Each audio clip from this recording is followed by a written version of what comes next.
Hey guys, क्या हाल चाल आप सबके। माय नेम इज जीवित सिंह, एक बार फिर से आपके सामने हाजिर हूं और आज मैं दिखाने वाला हूं यहाँ पे टीए वर्सेस टीए। जी हाँ, ये बहुत बड़ा कंफ्यूजन है और ये आज जो है ना, इस वीडियो से बहुत सारे मिथ्स आपके दूर होंगे। एक्चुअली में टीए सीबीडीटी और टीए सीबीआईसी में क्या फ़र्क है और ये रियलिटी के आधार पे मैं बताऊंगा। पहले बहुत सारी चीज़ें ऐसी थी जो डिफरेंट थी, क्या अब भी वो डिफरेंट है, और ऐसी क्या क्या नए बदलाव हुए न्यू रिक्रूटमेंट रूल्स के अकॉर्डिंग, तो वो दोनों के अंदर डिस्कस कर लूंगा ताकि बच्चे को कोई कंफ्यूजन ना रहे। ऐसा क्यों होता था कि भैया टीए सीबीडीटी की कट ऑफ हमेशा हाई जाती थी, इसकी उसके कंपैरिजन में कम जाती थी। ऐसा बड़ा क्या बदलाव है? अगर मैं आसान भाषा में बोलूं तो ये है इनकम टैक्स का टीए और ये जीएसटी का टीए हो गया। एक तरह से आप ऐसे समझ सकते हैं, ठीक है। तो एक्साइज और इनकम टैक्स में मोटा मोटा फर्क क्या है वो आज की वीडियो में डिस्कस हो जाएगा। बहुत काम की वीडियो, आइए शुरू करते हैं। आप देखिए, अगर मैं मोटा मोटा आपको सबसे पहला डिफरेंस सैलरी के हिसाब से बताऊं तो आप देखिए कि अगर आज की डेट में 2400 ग्रेड पे का टीए है, हमें पता है ना, तो प्रेजेंट ग्रोस अगर आप देखेंगे तो 58,615 है, ठीक है। ये ग्रोस सैलरी में एनपीएस वगैरह सब चीजें मिला के बोल रहा हूं। लेकिन अगर आप 8th पे कमीशन के बाद इसको देखेंगे, दोनों के अंदर ही मैं बता रहा हूं, है ना, तो 71,712 मोटा मोटा होगा, मोटा मोटा रफ रफ आइडिया है ना, तो मोटा मोटा 13,000 रुपए का इंक्रीज हो जाएगा। वहीं टीए सीबीआईसी यानी कि जीएसटी वाले में, ये हो गया इनकम टैक्स का, ये जीएसटी वाला, तो यहाँ भी 2400 ग्रेड पे ही है और सेम यहाँ पे भी बिल्कुल डिट्टो, यहाँ पे भी आपको सेम ही इंक्रीमेंट देखने को मिलेगा 8th पे कमीशन के बाद। ये प्रेजेंट ग्रोस है, ये फ्यूचर ग्रोस हो गई और ये आपका अल्टीमेटली इंक्रीमेंट इतना हो जाएगा इसके अंदर। लेकिन अब देखो कि बहुत सारी चीज़ें ऐसी हैं जिनके अंदर फर्क आने वाला है, वो आपको समझना है। जैसे आप देखो बहुत सारे लोग क्या कर रहे हैं, वो एक्स्ट्रा मनी के चक्कर में पड़े हुए हैं, ठीक है। ये लीनियंसी नहीं है, ये एक्स्ट्रा मनी ही है यहाँ पे। तो बहुत सारी जनता ऐसी है जिनको चाहिए कि भैया सैलरी तो मेरी सूखी सूखी बच जाए लेकिन कहीं से इधर उधर से आ जाए, है ना। तो बहुत सारे जो है क्राउड तो यूं यूं झांकता रहता है और आप देखिए कि मैक्सिमम जनता, मैं तो हैरान हो गया जब मेरे को पता लगा कि मैक्सिमम जनता यूट्यूब पे यही सर्च कर रही है कि भैया उसमें कितना इंस्पेक्टर कमा लेता है, इसमें कितना टीए कितना कमा लेता है।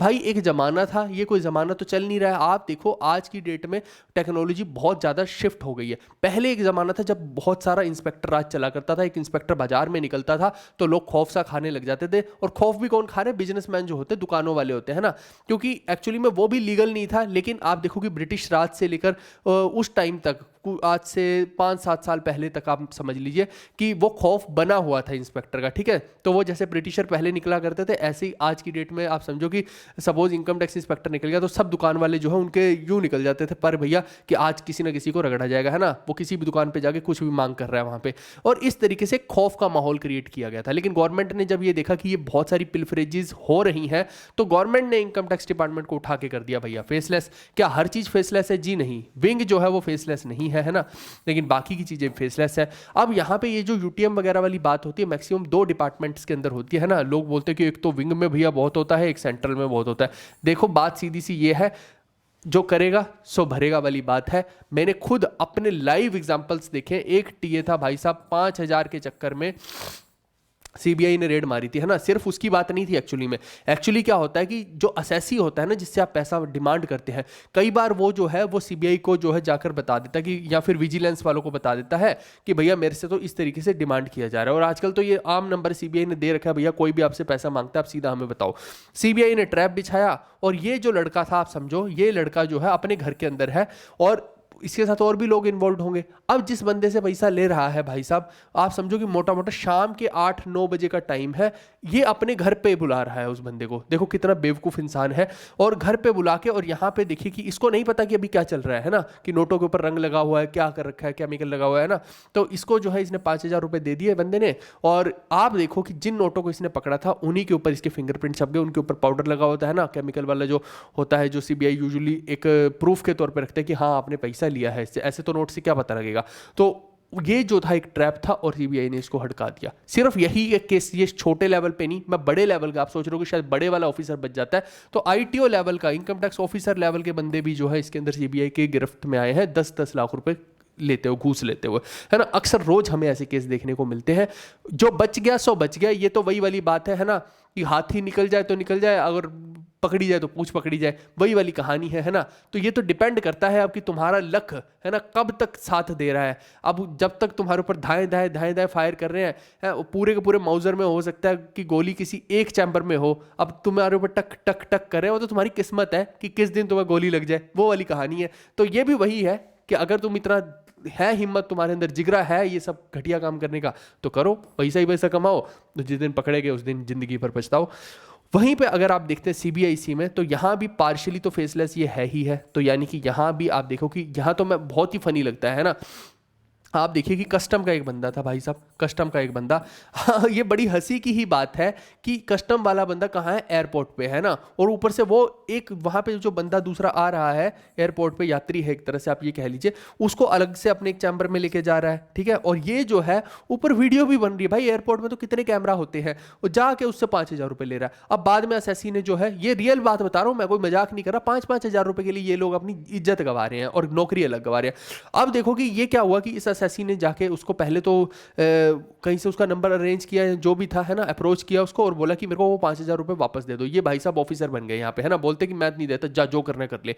इस भाई ने जाके सीपी ग्राम लगा दी, फिर वो कंप्लेंट जो होता है सीपी ग्राम जब कोई लगा देता तो ऊपर के लेवल तक पहुंच जाती है। उस आदमी की भाई साहब कस्टम ऑफिसर की कंप्लेंट ऊपर तक पहुंच गई।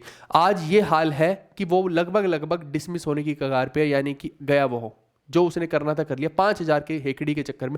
अब वो बंदा जो है बाद में कॉम्प्रोमाइज को भी रेडी नहीं, बोलता जब मैंने कहा था 5,000 मेरे वापस कर दो, तुमने नहीं दिए, तुमने चौड़ दिखाई, अब मैंने जा कर दी कंप्लेंट, जो करना है तेरे को खाड़ ले। तो ये हाल है भाई साहब कि आपको जो है ना, अब वो जमाना नहीं रहा जहां राजा जो है प्रजा को दबा लेता था है ना, शोषण कर लेता था। अब प्रजा हो गई समझदार और टेक्नोलॉजी का जमाना है। आप ज्यादा हड़कंप मचाने की कोशिश करोगे तो पछताओगे, ठीक है। कोई अपनी खुशी से आपने किसी का काम किया है ना, कि किसी बंदे का आपने बहुत ही बढ़िया काम कर दिया, बेचारे का कई सालों से फंसा हुआ था, वो ऐसे ही आपको एज ए गिफ्ट देगा, वैसे तो वो भी नहीं लेना चाहिए, बट वो ऐसे ही देगा, वो एक अलग चीज होती है ना, बट वो भी एक्सेप्टेबल नहीं है। गवर्नमेंट ऑफिसर वो भी नहीं ले सकता कायदे से। इवन कभी आप रेड पे जाते हैं दोनों ही केसेस में, तो मैं आपको एक और चीज बताता हूं कि जो असेसी होता है, घर से बाहर जाने से पहले आप सबके बैग्स जो होते हैं ना वो सारे चेक कर सकते हैं, उसके पास राइट होता है। यूजुअली वो करता नहीं है, बेचारा खुद ही परेशान रहता है ना, लेकिन ये जो है आपके सबके बैग्स चेक कर सकते हैं कि भैया मेरे घर से कुछ उठा के तो नहीं लेके जा रहे। और ऐसे ऐसे बदतमीज लोग हमने रेड के ऊपर देखे हैं ना, जब मैं कभी रेड में गया आप समझो, तो मैंने ऐसे ऐसे बंदे अपने साथ देखे जो वहां पे सर्च कर रहे हैं। सर्च में क्या होता है भाई साहब कि तुम्हें किसी के घर में जो है कोई भी कैश वगैरह कुछ भी चीज मिल रही है, वो अपने ऑफिसर को बताना है। अब सोचो कि यहाँ पे ऊपर से लेकर अगर नीचे तक ही लोग घटिया सोच के रहेंगे, करप्ट रहेंगे, तो क्या हाल होगा हमारे देश का।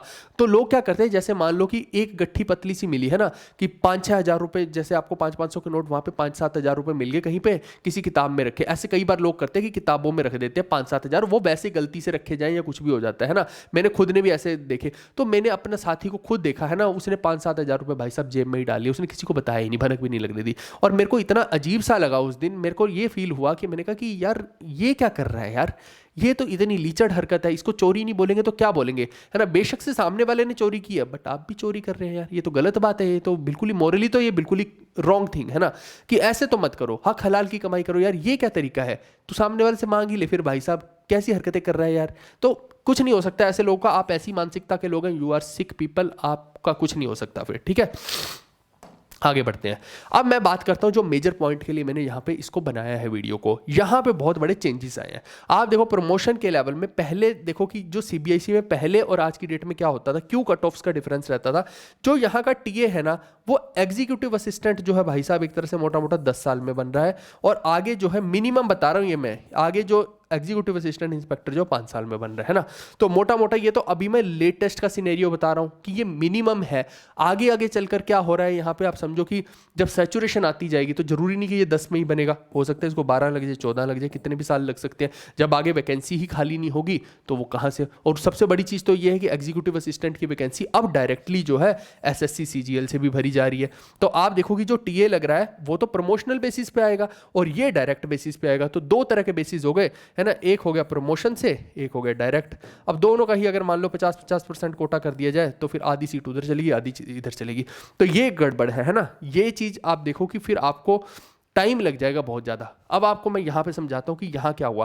पहले क्या था, ओल्ड वाले में आप समझो कि ओल्ड रूल्स क्या थे कि टीए से ओएस बनने में बंदे को, या ओएस नहीं था पहले, सीनियर टीए था, मैं साफ साफ बोलूं, बट वो जस्ट इक्विवेलेंट टू ओएस ही है, 2 से 3 साल में बन जाता था, ठीक है, जो कि बहुत ही बड़ी चीज़ है। आप देखो कि 2400 ग्रेड पे से एक इंसान 4200 ग्रेड पे केवल 2 से 3 साल में अगर बन रहा है, तो इसीलिए लोग क्या करते थे कि क्या पता आगे सीजीएल निकलेगा नहीं निकलेगा, वो सीधा टीए लेते थे, टीए से ओएस बन जाते थे 2 से 3 साल में। और सोचो 4200 ग्रेड पे मिल गया, और क्या चाहिए, एक इंसान सेटिस्फाइड है अपनी लाइफ में, बहुत बढ़िया चल रही है ना। और आप देखो कि यहाँ से फिर आगे जो इंस्पेक्टर बन रहा है पहले के केस में, वो मोटा मोटा देखो ये डिपेंड करता है आपकी लोकेशन पे वैसे तो, है ना, लेकिन फिर भी मैं एक मान लेता हूँ कि 7 से 8 साल तो लगेंगे ही लगेंगे, क्योंकि ये डिपेंड करेगा आपकी लोकेशन पे। कुछ जगह ऐसी होंगी जहाँ पे बहुत सारी पोस्ट इंस्पेक्टर की खाली होंगी, या फिर वहाँ पे मान लो बहुत सारी रिटायरमेंट्स हुई, या फिर कभी रीस्ट्रक्चरिंग आ गई, तो वहाँ पे बहुत सारी वैकेंसी खाली होती है, तो तुरंत ही जो है लोग इंस्पेक्टर बन जाते हैं। इवन आज से 10-15 साल पहले अगर आप जाते हैं तो मैंने ऐसे ऐसे केसेस भी कुछ लोग के देखे, है ना। जब मैं डिपार्टमेंट में गया तो मैंने ऐसे लोग से बात भी की जो केवल और केवल 3 साल के अंदर, है ना, वो ओएस या फिर कहीं सीनियर टीए बने ही नहीं, वो टीए से सीधा इंस्पेक्टर बन गए 3 साल में, है ना, क्योंकि उस टाइम पे वैकेंसी ही बहुत थी। लेकिन आज की डेट में वैकेंसी इतनी नहीं है, लगभग हर जगह पे सैचुरेशन ही है, बट फिर भी किसी जगह पे 5 साल में भी बन सकता है, मिनिमम 5 साल तो चाहिए, लेकिन फिर भी मैं एक रियल में बताऊं तो 7-8 साल। अब ये तो ओल्ड था, न्यू में सुनो क्या हुआ है। ये न्यू आरआर जो आया उसने सारा मलिया मेट कर दिया। सीबीआईसी वालों ने बोला कोर्ट में जाके कि भैया हमारे साथ तो ऐसा कर दिया आपने, है ना। एक्चुअली में क्या है कि यूनियन का फर्क है, इनकी यूनियन है बहुत ज़्यादा स्ट्रांग, इनकी उतनी स्ट्रांग नहीं है ना। तो सब कुछ इनके ऊपर इंप्लीमेंट हो जाता है, उन पर नहीं होता जल्दी इंप्लीमेंट, ये वाली समझ लीजिए। तो इन्होंने जाके भैया साहब बहुत सारे लोगों ने, है ना, कोर्ट केस कर रखा था कि भैया आप हमारे साथ ऐसा क्यों कर रहे हो, उनके साथ तो ऐसा नहीं हो रहा, हम भी तो टी हैं वो भी टी हैं, तो ये तो गलत बात है। अब देखो कि इनकी चुल के चक्कर में ये रगड़े गए, जबकि यहाँ पे बहुत फायदा हो रहा था लोगों को, लेकिन अब रगड़े गए तो रगड़े गए। एक्चुअली नए आरआर जो है पिछले 10 साल से डिले होते आ रहे थे कि हाँ कल आएंगे परसों आएंगे, 10 साल तक नहीं आए, 10 साल तक लोगों ने बेनिफिट उठाया, अब आ गए अचानक से इसी साल। अब जब आए तो उसमें क्या हुआ कि इसने बोला कि भैया पहले तो यहाँ पे जो सीनियर टीए की पोस्ट होती थी उसको ही खत्म करो, सीनियर की टीए को हटा के सीधा ओएस की पोस्ट बना दो, और ये जो 2400 ग्रेड से 4200 ग्रेड पे जाने के लिए इसको कम से कम लगेंगे 10 साल। अब ये खतरा हो गया भाई साहब, 10 साल में ये टीए ओएस बनेगा। अब कट ऑफ क्या ज़्यादा जाएगी क्या कम जाएगी, अब तो सेम ही बात होगी। हाँ ये बात है कि इनकम टैक्स के नाम पे कट ऑफ चली जाए तो वो एक अलग बात है ना, कि एक इनकम टैक्स का अलग खौफ है, लेकिन वैसे मैं बता रहा हूँ कि 10 साल तो यहाँ भी लगने वाले, सीधी सीधी भाषा में बोलूँ। और फिर आगे जो है आपको मिनिमम 5 साल है, लेकिन वो मैं अगेन बोल रहा हूँ कि जब पहले ही 7-8 साल था तो अब आपको क्या लग रहा है कि जल्दी हो जाएगा। अब तो हो सकता है कि 8-9 साल 10 साल भी हो सकता है, यहाँ पे कितना भी हो सकता है, 10 तक भी जा सकता है, ये डिपेंड करेगा, है ना। क्योंकि आप सोचो कि यहाँ से आप जब वहाँ तक पहुँच रहे हो तो आगे सैचुरेशन पहले ही हो रही है। उसका कारण भी सुन लो, क्योंकि डायरेक्ट अगले साल से जो है न्यू रिक्रूटमेंट, न्यू ओएस जो है सीजीएल से भर्ती होने वाला है। जी हाँ, सीजीएल में ये पोस्ट ओएस की आने वाली है अगले ही साल से, तो इस वजह से आप देखो कि डायरेक्टली यहाँ भी लोग आएंगे। अब इसमें क्या हुआ है, इसमें अगेन जो है 50-50% का कोटा हो गया है, यानी कि आप समझो क्या हुआ है। जैसे ओएस को इंस्पेक्टर बनना है अगर, तो ओएस को इंस्पेक्टर बनना है तो मान लो 100 सीट पड़ी हुई है इंस्पेक्टर की, तो ऐसा नहीं है कि ये प्रमोशन वाले जो है प्रमोशन वालों को पहले दे दिया जाएगा 100 सीट, नहीं।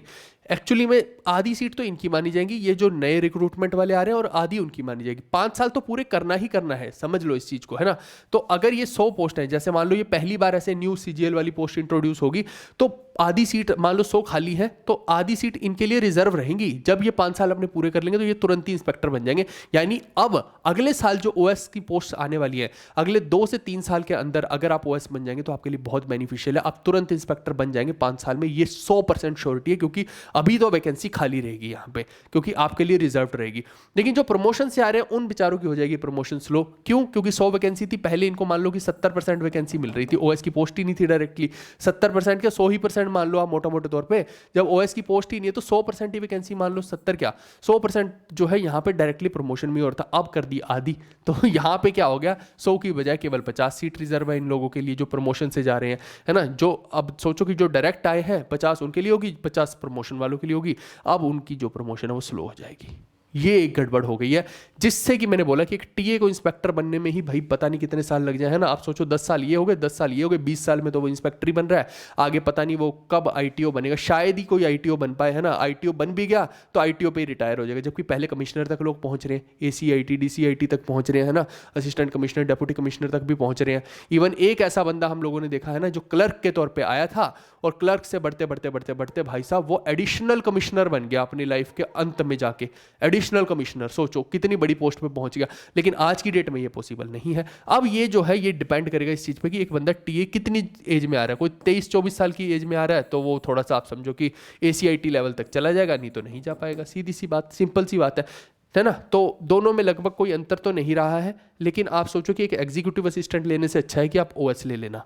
अगर कभी आगे सिनेरियो बनता है तो एग्जीक्यूटिव असिस्टेंट को कभी भी ऊपर मत भरना, ओएस को ऊपर भरना। यहाँ क्योंकि मैंने बोला 5 साल होते ही इंस्पेक्टर बनोगे, लेकिन यहाँ पे ये क्योंकि पिछले 1-2 साल से पहले से ही पोस्ट है तो वहाँ पे थोड़ा सैचुरेशन जल्दी आने के चांस रहेंगे। यहाँ सैचुरेशन अभी कहाँ से आ जाएगा, अभी तो आओगे, है ना, डायरेक्टली जैसी भर्ती होएगा एक बच्चा सीजीएल का, तुरंत ही आप 5 साल के बाद इंस्पेक्टर 100% लग जाओगे। समझ गए, ये एक बहुत बड़ा फर्क है।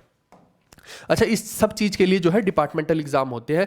जैसे यहाँ पे टीए से ओएस बनना है तो मिनिस्ट्रियल एग्जाम होगा, और फिर वहाँ पे जो है इंस्पेक्टर बनने के एग्जाम होंगे, तो ये आपको ध्यान रखना है। अच्छा, एक चीज़ और मैं बता दूं कि जब आप डायरेक्ट इंस्पेक्टर लगते हो तो आपको लगता है शायद आपको कोई एग्जाम नहीं देना है, एक्चुअली में जाके आपको डिपार्टमेंट में इंस्पेक्टर के एग्जाम देने पड़ते हैं। जी हाँ, ओएस से बनने के लिए जो इंस्पेक्टर के एग्जाम होते हैं ना डिपार्टमेंट के, वो सारे आपको देने ही पड़ते हैं दोस्त। वो इसलिए देने पड़ते हैं कि आप इंस्पेक्टर भर्ती होगे तो आपको वो सारी इंफॉर्मेशन पता होनी चाहिए। अगर आपको पता ही नहीं होगी तो फिर गड़बड़ हो जाती है ना। हालांकि वो क्वालिफाइंग इन नेचर होते हैं, उससे कोई फर्क नहीं पड़ता, लेकिन फिर भी आपको देने पड़ते हैं। कहानी समझ में आ गई आपको?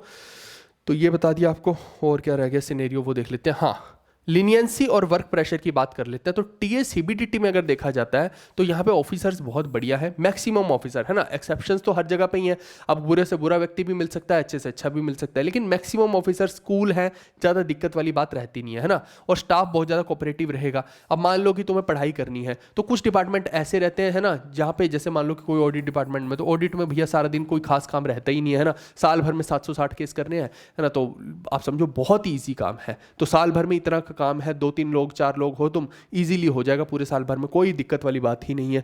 तो इस वजह से क्या है, यहाँ पे टाइम ही टाइम रहेगा। बहुत सारे ऐसे और भी डिपार्टमेंट है, ये तो एक एग्जांपल के तौर पे बताया। कुछ डिपार्टमेंट ऐसे जैसे विंग में चले गए, इन्वेस्टिगेशन विंग में, वहां तो दिन भर काम रहेगा, रात भर काम रहेगा। सेंट्रल उसमें चले गए, सेंट्रल में भी बहुत काम रहेगा। ये डिपेंड करता है आप अंदर जा किस डिपार्टमेंट में रहे हो, फर्दर सब डिपार्टमेंट कौन सा है आपका, ठीक है। लेकिन मैक्सिमम जगह पे आपको जो है लीनियंसी रहेगी, और आपको जो है अपना डेस्कटॉप, जब आपने डेस्कटॉप खत्म कर ली तो वहां पे भी बैठ के आप पढ़ सकते हो, या फिर जब आप घर पे आते हो तो आप ऐसा नहीं कि बहुत ज़्यादा थका थका फील कर रहे हो, परेशान हो रहे हो, है ना, या आपको टॉर्चर किया जा रहा है। बहुत ही रेयर केस में ऐसा कुछ होता है, क्योंकि यहाँ पे यूनियन स्ट्रांग है। तो यूनियन स्ट्रांग है तो एक एम्प्लॉई अपना दिक्कत जो है या यूनियन में बता सकता है, तो उसकी सपोर्ट में लोग रहते हैं। तो इस वजह से यूजुअली कोई ज़्यादा किसी को छेड़ता नहीं है। इस वजह से थोड़ा सा जो ऑफिसर्स भी हैं वो ज़्यादा मिसबिहेव नहीं करते। कोई मान लो एमटीएस भी रहेगा यहाँ पे, तो उससे भी कोई सफाई पोछे नहीं लगवाए जाएंगे, उसको भी जो है अच्छा ही काम दिया जाएगा, डेस्क जॉब भी दी जाएगी, सिंपल सी बात यह, या फिर फाइल वर्क दे दिया जाएगा इधर से उधर लेके जाने वाला, उसकी क्वालिफिकेशन के अकॉर्डिंग वो कितना समझदार है।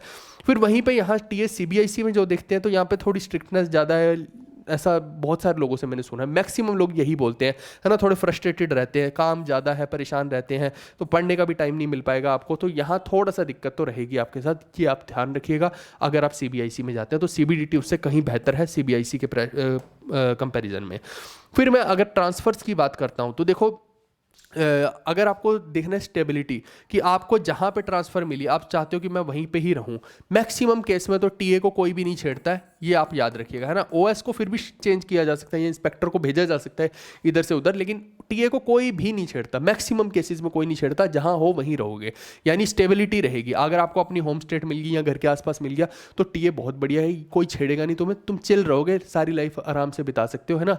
हाँ, ये है कि ओएस बन के तब भी तुम यूनियन में बात वगैरह करके अपनी जो जहाँ भी आपको चाहिए वहाँ पे आप ले सकते हो। हाँ, लेकिन आईसीटी नहीं है, ये नहीं कि ये सर आप अपने ही जोन में ले सकते हो, ठीक है। जैसे अगर आपको एमपीसीजी जोन मिला तो आप केवल और केवल वहीं उसी जोन में ले सकते हो। चंडीगढ़ जोन मिला तो केवल चंडीगढ़, हरियाणा, पंजाब, हिमाचल, जो भी जोन में आ रहे हैं, JNK आ रहे हैं, जो भी आ रहे हैं, केवल वहीं आपकी ट्रांसफर हो सकती है, उससे बाहर नहीं। ये नहीं कि तुम चेन्नई चले गए या चेन्नई वाला बंदा बोलो कि मैं चंडीगढ़ आ जाऊँ, ऐसा पॉसिबल नहीं है, ठीक है। इसको बोलते हैं इंटरचार्ज में नहीं हो सकती ट्रांसफर, और ना ही म्यूचुअल ट्रांसफर होती, म्यूचुअल भी नहीं हो सकती। अब यहाँ पे तो कौन सी हो सकती है भाई साहब, अगर आपके घर में इमरजेंसी है तो फिर कौन सी ट्रांसफर आपको लेनी पड़ेगी, तो आपका है लोन बेसिस। लोन बेसिस में क्या रहता है कि एक व्यक्ति मान लो टीए है, वो चाहता है कि भैया मैं अपनी होम स्टेट में चला जाऊं, तो उसके लिए इसको बोलते हैं लोन बेसिस। लोन बेसिस शुरू में मिलती है 3 साल के लिए, है ना, 3 साल के लिए आप अपनी होम स्टेट में जा सकते हो टीए बन के, और मैक्सिमम जीवन भर में आप इसको 5 साल तक एक्सटेंड करवा सकते हो। लेकिन आपका मदर डिपार्टमेंट वही रहेगा जो पहले था। अगर आप एमपीसीजी के हो और आप चंडीगढ़ जा रहे हो तो आपको जो है मदर डिपार्टमेंट आपका एमपीसीजी ही रहेगा, चंडीगढ़ नहीं हो जाएगा। केवल आप वहाँ पे तो एक थोड़े टाइम के लिए गए हो, लोन है ना। लोन क्या होता है कि एक बार पैसा ले लिया तो वापस करना ही करना है, वही वाली बात है। अब वापसी आओगे ही आओगे इधर, बस आपकी जो इमरजेंसी है 3 साल 5 साल में आप पूरा कीजिए, 5 साल से ऊपर आपको नहीं मिलेगी, सीधी सी बात है। इसका लॉस क्या है कि जब तक आप यहाँ पे रहेंगे भाई साहब तो आपकी जो है प्रमोशन नहीं होगी। मान लो कि तुम टीए हो और अब आज की सिनेरियो के हिसाब से मान लो कि सपोज करो कि किसी टीए को 9 साल पूरे हो गए है ना, 10 साल बाद उसकी प्रमोशन है सीनियर टीए या ओएस पे, तो अब वो अगर बोले कि नहीं मेरे को 9 साल पूरे हो गए, अब मैं जो है अपनी स्टेट में लोन बेसिस लेके चला जाता हूं, तो वो मूर्खता है। उसको 10 साल के बाद ही जाना चाहिए जब उसकी प्रमोशन हो जाए, नहीं तो उसकी प्रमोशन रुक जाएगी क्योंकि उसको वापस आना पड़ेगा अपनी मदर स्टेट में, तब जाके जो है वहां पे उसकी प्रमोशन होगी। तो ये एक दिक्कत है। वहीं पे सीबीआईसी के अंदर आप देखिए नॉर्मली जीएसटी में क्या रहता है, वैसे तो कोई दिक्कत नहीं आती है, लेकिन फिर भी यहाँ पे आप देखिए कि फ्रीक्वेंट ट्रांसफर्स आपको देखने को मिल सकते हैं। जैसे इंस्पेक्टर के तो बहुत ही ज्यादा यहाँ पे रहते हैं, ठीक है, तो टीए के भी मिल सकते हैं। दैट डिपेंड्स कि आपके वहां पे प्रेशर कितना है, काम कितना है। तो ये अपनी ही स्टेट जो आपको मिली होती है ना, अपना जोन होता है, उसी में घुमाते रहते हैं, हर 2-3 साल में घुमाते रहते हैं, ये फिक्स नहीं रखते आपको, है ना। तो स्टेबिलिटी की यहाँ पे कमी है थोड़ी सी सीबीआईसी में, जबकि यहाँ स्टेबिलिटी ज्यादा है। आईसीटी यहाँ भी नहीं है, लोन बेसिस यहाँ है, जैसे वहां पे मैंने लोन बेसिस समझा, सेम यहाँ भी आपको देखने को मिलेगा। लोन बेसिस पे आप जा सकते हो, म्यूचुअल ट्रांसफर आपको यहाँ भी देखने को नहीं मिलता है, ठीक है भाई। इसके अलावा अदर पर्क्स क्या है, आपको अदर बेनिफिट्स मैं बता देता हूं, दोनों में सेम ही आपको दिख रहे होंगे। सबसे पहले आप देखो कि हाउस ट्रैवल अलाउंस आपको मिलता है, एचटीए कह लो एचटीसी कह लो, कि एक्चुअली 4-4 साल का ब्लॉक पीरियड होता है आपका, ठीक है, 4-4 साल का। ये जो पहले 4 साल है इसमें आप क्या कर सकते हो, एक तो आप ले सकते हो एलटीसी और 3 आप ले सकते हो एचटीसी, है ना। एलटीसी होती है पूरे ऑल ओवर इंडिया में, आपको कहीं घूमने जाना है, अंडमान निकोबार घूमने जाना है भाई, जम्मू कश्मीर घूमने जाना है, आप और आपकी बीवी को दोनों को जो है एलटीसी, वो जो भी आने और जाने का टू एंड फ्रो का खर्चा होगा, है ना, वो मिल जाएगा। यानी कि शॉर्टेस्ट डिस्टेंस पे अगर मान लो कि एक टीए हो तो अगर उसमें 3rd एसी तक का अलाउड है तो 3rd एसी तक का मिल जाएगा, है ना। या फिर कई जगह पे जैसे अंडमान निकोबार है तो वहाँ पे क्या होता है कि ट्रेन नहीं जाती है डायरेक्टली, तो आपको एक पॉइंट तक, मान लो चेन्नई तक जो है आपको ट्रेन से जाना पड़ेगा, फिर वहाँ से आपको फ्लाइट से जाना पड़ेगा, तो वो उस केस में आपको फ्लाइट का भी मिल जाएगा। बट कहाँ से कहाँ तक, चेन्नई से अंडमान तक मिलेगा। ये नहीं कि आपको आपकी स्टेट से लेकर और पूरा अंडमान तक फ्लाइट का मिल रहा है, वैसा नहीं होता, ठीक है। तो वो डिपेंड करता है कि सिचुएशन कैसी है। सेम ऐसे ही नॉर्थ ईस्ट में भी आप कर सकते हो, ठीक है। तो दोनों जगह पे अंडमान और नॉर्थ ईस्ट दोनों में जो है एक पॉइंट तक जाने के बाद फिर आगे जो है आपको फ्लाइट का भी मिल जाता है, पार्ट्स में मिलता है। तो ये है, और दूसरा एलटीसी हो गया। फिर चिल्ड्रन अलाउंस जो 2 बच्चों तक मिल जाता है। अच्छा ये जो है ये भी 2 सिनेरियो है, एक्चुअली 3 बच्चों का भी मिल सकता है। अगर मान लो पहला बच्चा 1 हुआ, फिर आपको जो है भगवान की कृपा से ट्विन हो गए, तो ये फिर 3 बच्चों का मिलेगा, क्योंकि वो आपके हाथ में नहीं था। लेकिन अगर मान लो पहले ही आपको ट्विन हो गए तो फिर जो है 2 बच्चों का ही आपको एजुकेशन अलाउंस मिलेगा। फिर तुम्हारी इच्छाएं जागी और तुमने तीसरा भी कर लिया तो नहीं मिलेगा तीसरे का, वो तो दूसरी बार में ट्विन हो गया बाई चांस, तो है, समझ आया, कहानी समझ में आ गई। तो आपको जो चिल्ड्रंस का एजुकेशन अलाउंस मोटा मोटा 33,000 रुपए एक बच्चे का साल भर का एजुकेशन का खर्चा मिल रहा है। तो 2 का आप मान लो कि कितना है, एक सेकंड, ये मच्छर ने दुखी कर रखा है एक तो, ठीक है। फिर सीजीएचएस का ट्रीटमेंट आपको और आपकी फैमिली का, अगर पेरेंट्स आप पे डिपेंडेंट है तो उनका भी जो है आपको पूरा का पूरा मेडिकल खर्चा मिलेगा, है ना। सीजीएचएस के रेट लगेंगे, कार्ड लग जाएगा, कार्ड से एम्पैनल्ड जितने भी हॉस्पिटल है, मान लो उसमें बहुत सारा सस्ता हो जाता है। मान लो कि किसी का कोई ऑपरेशन 50 का हो रहा है तो वहीं आप सीजीएचएस के हॉस्पिटल में जाओगे तो वही हो सकता है कि आपका 15 में काम हो जाए, ठीक है। और ये 15 भी जो है आपको, जब आप अपने ऑफिसर्स को लिख के वहाँ अकाउंट डिपार्टमेंट में देते हो तो ये 15 भी आपको रिफंड हो जाते हैं। ये सीजीएचएस कार्ड का फायदा हो जाता है, ठीक है।